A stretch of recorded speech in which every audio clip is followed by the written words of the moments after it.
Today, a city in Europe became the first city in human history to be hit with an intercontinental ballistic missile. And those missiles don't hit cities because they are not designed for civilian areas. They are designed for battlefields, and they are designed for bunkers and command centers.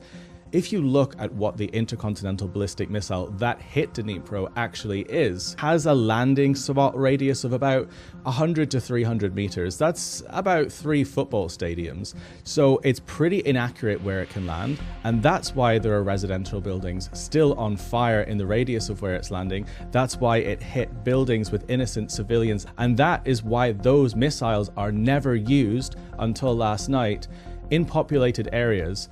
This is actual escalation, and everyone who has been talking about Ukraine escalating things in the last few days for putting strategic storm shadows and strategic ATACMs inside war zone battlefields, inside Kursk, targeting commanders and launch sites, which is absolutely ethical during a war, are silent about this.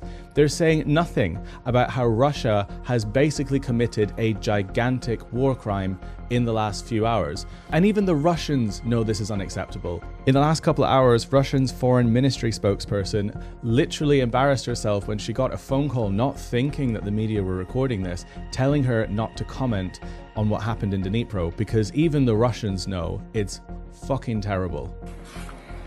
Так, с нами ли портал News.ru? Да. Алло.